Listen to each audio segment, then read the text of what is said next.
Dear distinguished guests, I am Zehra Oney, the founding chairperson of the Women in Technology Association and founding president of 360 Plus Media Interactive Technologies. First and foremost, I would like to extend my heartfelt thanks to Dr. Tarık Nizami, founder and CEO of CEO Clubs Network Worldwide and the Burj CEO Awards, and his team for organizing this prestigious event in Turkey and inviting me. Today, we will engage in a conversation about two powerful drivers of the digital age, generative AI and blockchain technologies. In this panel, we will explore how these technologies are creating new revenue streams and transforming business models. I'm honored to be joined by distinguished experts. Welcome. Since our topic today is generative AI, I would like to start our conversation by touching on a subject that has been making waves in the tech world recently. The super-intelligence age. Sam Altman, CEO of OpenAI, recently discussed this concept in an article published on his personal website. Altman mentions that this era will transform humanity. He also predicts that superintelligence will be achieved in less than 8 years and maybe even sooner. We will have AI assistant that can work autonomously and alongside humans. He also states that AI will lead to abundance and prosperity.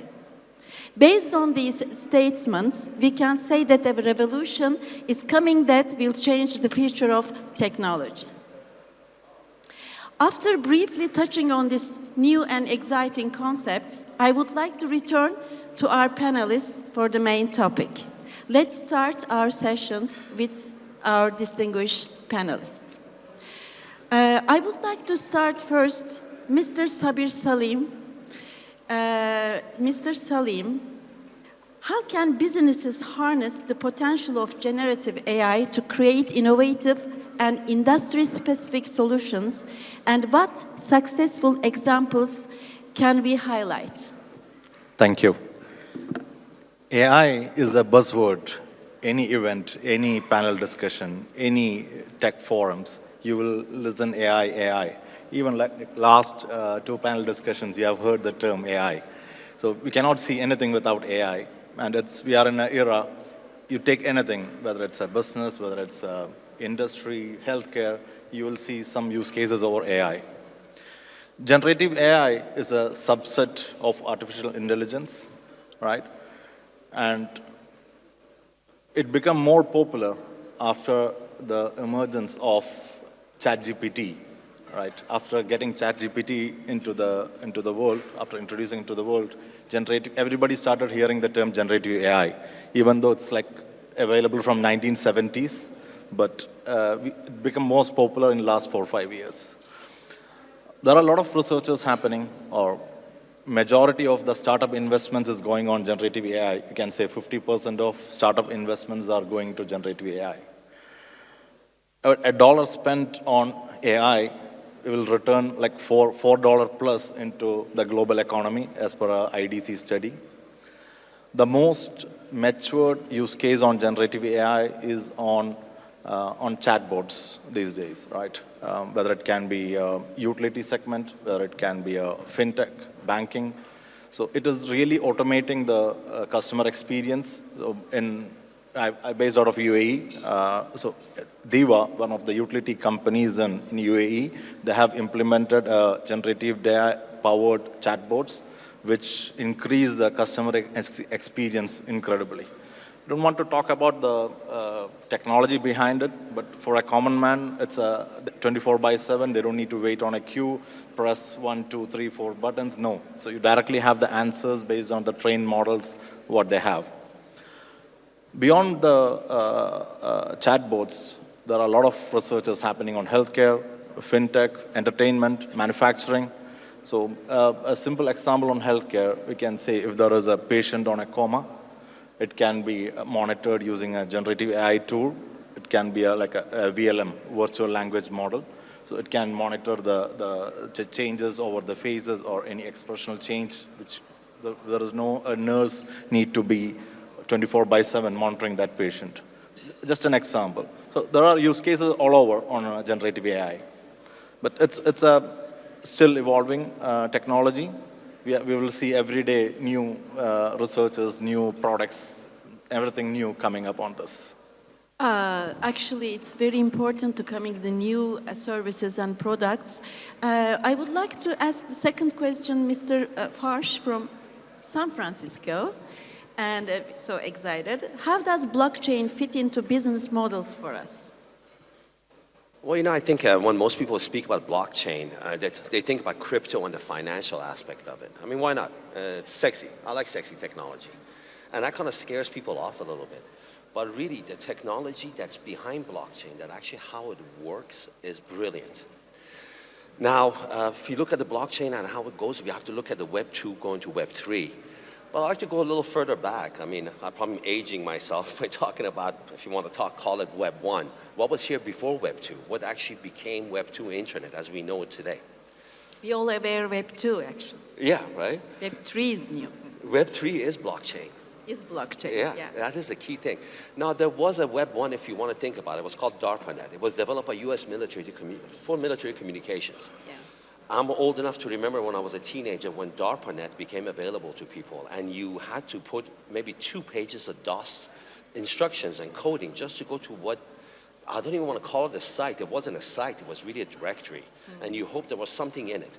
There was no mouse to click on it, so you had to actually code it in to open it to see if there was something inside, and here and there you might actually find some good stuff. Somebody came along called Netscape. Oh, sure. Somebody came along called Netscape, and what Netscape did was took all of that code that we had to do to achieve to go someplace and put it behind what today we call a browser, where you can actually go in and put www something and go somewhere and see something. That's just starting to happen for blockchain, where the regular people is going to be able to use it. And companies like us are the ones that are bringing it on. There are many others that are working in this field. The technology behind blockchain is brilliant. Soon we'll be using it for many, many things. Just because the Web 2, the internet, the way it is broken, from all the hacks to all the scams to everything else that is involved in there. And this is where blockchain fits in, I think, into the new technological landscape of the planet. Also, it's ecologically sound.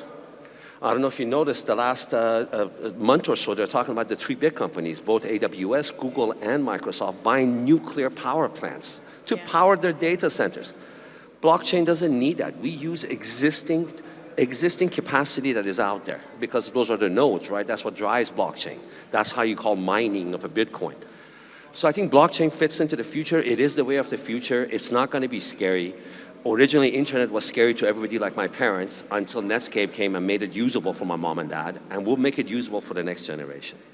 Yeah, I actually believe you. Decentralized era will be more actually easy for us. So I actually mentioned the super intelligence age. I think the 8 years, as Sam Altman says, but I believe more soon, actually. Oh, it will be faster. Yeah, faster. 2 years, 2.5 years maybe. It says 1,000 days, actually. 1,000 days. The super intelligence age will come. 1,000 days. It's so interesting. So the next question for Leslie, right, I'm so sorry. The clean energy, it's so interesting for AI and blockchain, and it's so related with the sustainability, actually. I would like to actually learn your thoughts about this, the clean energy.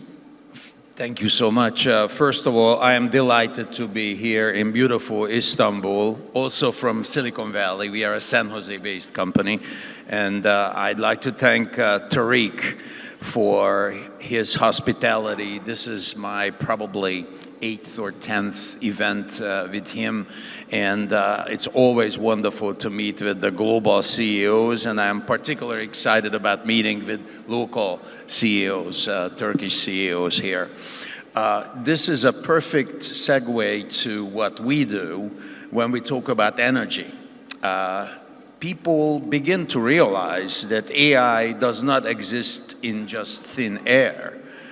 AI works only if the data centers work that produce all those algorithmically derived results. And those data centers, as we heard, have a voracious appetite for energy. No energy, no data centers, no AI. What my company does is we produce batteries that are converting the old energy world into a sustainable world by producing the world's cleanest battery. We only use lithium and sulfur for our batteries.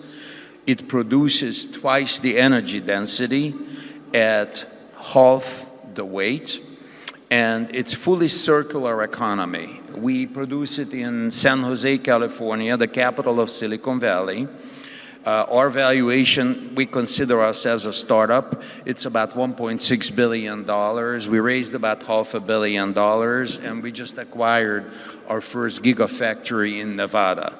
So we are on this next generation intelligent age energy supply, and some of our innovations come from tremendous AI contributions, and one of them is the former AI lead at Microsoft, Mr. David Koo, who essentially put us as the underpinning layer of AI. We are the foundational level of sustainable AI, because if we do not produce sustainable energy, there will not be AI.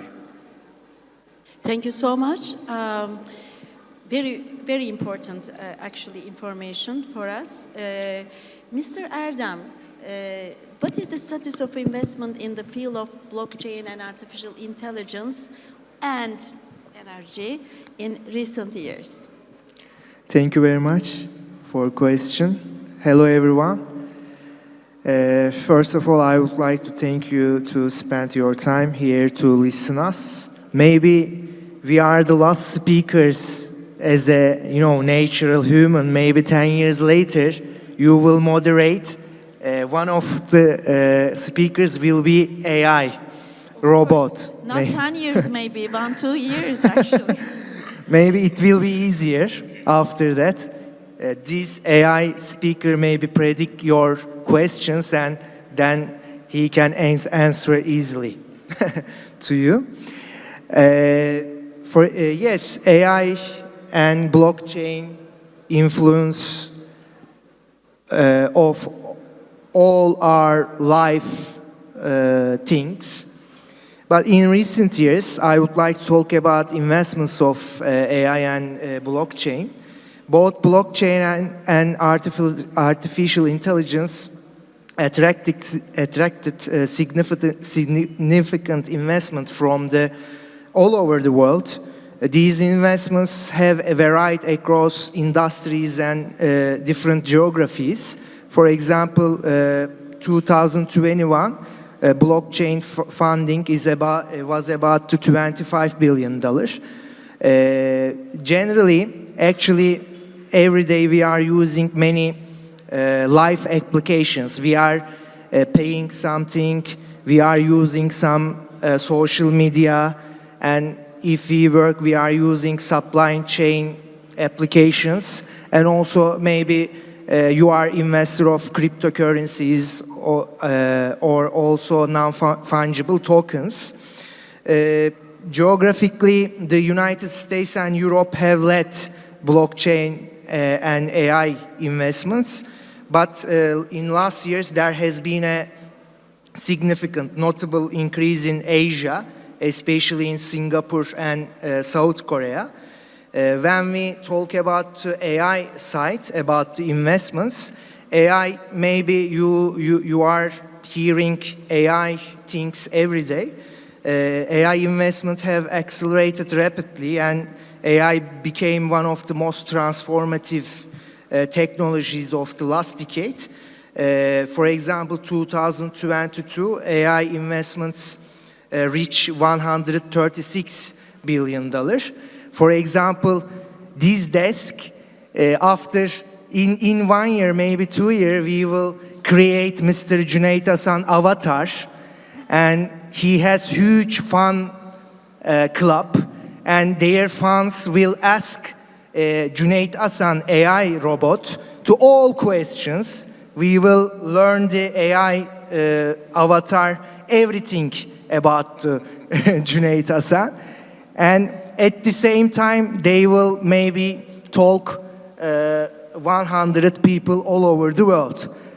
For example, our last project, I'm board advisor of also one artificial intelligence and augmented reality company in Abu Dhabi and Riyadh.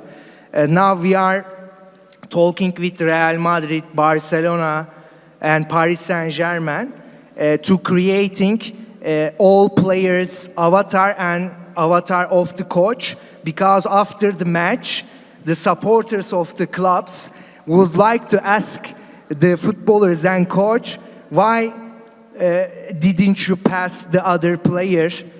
Why did you substitute these players? These type of questions. And we will, right now we are talking very huge value of contracts with this type of, high number of fans of the clubs. And Malik Diop, our honorary excellency, last year I organized some side events about the Champions League final. For example, Sadio Mane, former Liverpool player, right now is playing in Saudi Arabia, and Saudi Arabia is also investing that part, both artificial intelligence and also augmented reality things. And what I mean that I'm really realistic about that. Maybe after 4 or 5 years, we will host some AI speakers in some different fields. Mr. Dereli, can you continue to the next level, your speech, if I don't mind, because our time is passing so fast. Okay. I will ask you again. Okay. Mr. Salim, another question goes for you. What are the key privacy and security challenges when deploying generative AI solutions on public cloud platforms, and how can organizations mitigate these risks? Security is a biggest concern especially when it comes to healthcare, government data going to a public cloud. That's why sovereign cloud is very important for each nation to have their data, have their AI initiatives within the country. And now majority of the LLMs, large language models, are built over English language, as we know. It has to be regionalized, so every country is developing their own LLMs to be address their local crowd. It can be Turkish, it can be Arabic, Hindi, any languages we're talking about. So a local sovereign cloud is very important. For governments or healthcare industries, they should have in-prem LLM models, so they should have their own infrastructure. So the biggest challenge, as he stated, on AI is the data centers. It needs huge GPU or accelerated computer capacity. Just to say an example, generally a data center is powered with 3 to 10 kilowatts maximum on a rack. With the GPU clusters these days, we need at least 40 kilowatt power per rack. Future technology need 150 to 200 kilowatt power on a single rack. So imagine the capacity required, the heat generating. So the data centers has to be evolved. You need a liquid cooling, you need a hydrogen powered or a wind powered. You need a sustainable data centers. We cannot keep on pumping with the nuclear or fossil fuels, right? So this is one key element. So the countries has to prepare their infrastructure, data center side, get their own sovereign cloud to serve their government, serve their people, healthcare data. This is the way. This is very important topic, actually. I would like to talk more, but unfortunately, the time problem. Okay, Mr. Fallah, can we get your thoughts about AI and blockchain? Well, yeah, I mean... very related. Very related, and I'll take a piece of his. You can put that data with us. It's completely secure, and the compute bit of it, and we don't use any of that power. You know, when you think about AI, and I'm glad you said super intelligence, this has been around for a long time. In fact, all of us have been using it, smaller mini versions of it. Most of the last 10 years I've spent working at Apple and Samsung in Silicon Valley. And all of us are sitting here with our phones, and these phones are constantly sending data back. Some we choose to, some we don't. Depending on what model phone you have, some of them are even picking up your heartbeat within 3 to 4 feet away, and they're sending that back. It's like Matrix. There's a set of data right here just going somewhere. Well, that place is in some magical place called the cloud. It's actually a bunch of data centers that he's talking about. It's not very secure. With blockchain, not only we can secure it, and we can have a lower power consumption, we have massive compute out there. Imagine all the chips and all the CPUs and GPUs that are sitting in everybody's systems that we use, and we can bring that out to this forefront at all times. This is what a company like ours is trying to do, trying to have that enterprise data, secure data storage, while not creating new data centers and using what's existing out there using blockchain. Blockchain is mathematically unhackable. I mean, you can hack it if you got some, say, 3,000 years. You can hack everything if you want. You can hack, but it takes about 3,000 years, mathematically. Yeah, exactly. I think it's 10 to the power of 19, how long it takes to crack the codes that are going in. I'm not a mathematician, but I think that's what it's at.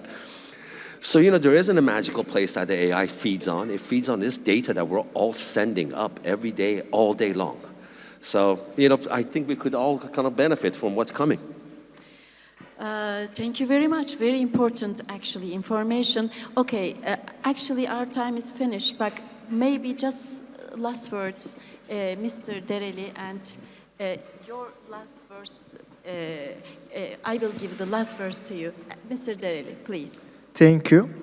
For example, I would like to just mention about what will be the challenge of AI and blockchain, and what will be the benefits of the AI and blockchain. One of them, as a difficulty, skill gaps and workforce adaptation. Both public and private sectors may face a shortage of skilled people who can use these type of technologies. For benefits, yes, AI and blockchain will increase the efficiency and automation.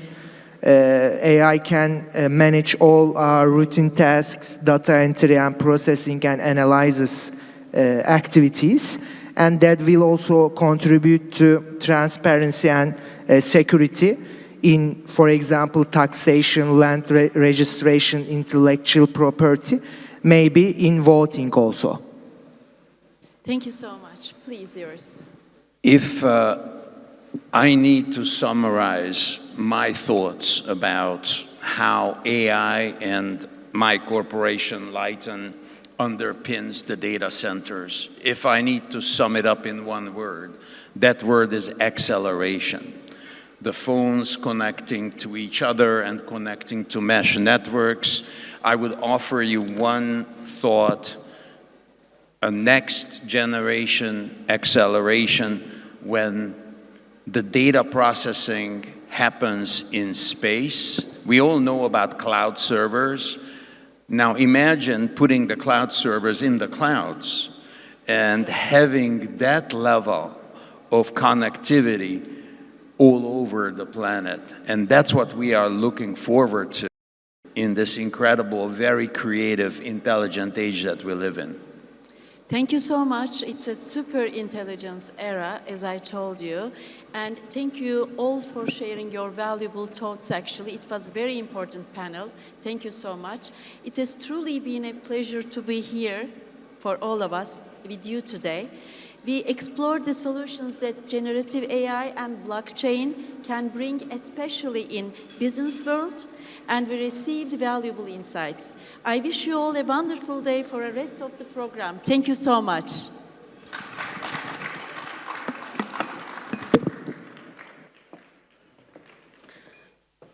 Thanks to our panelists and our moderator.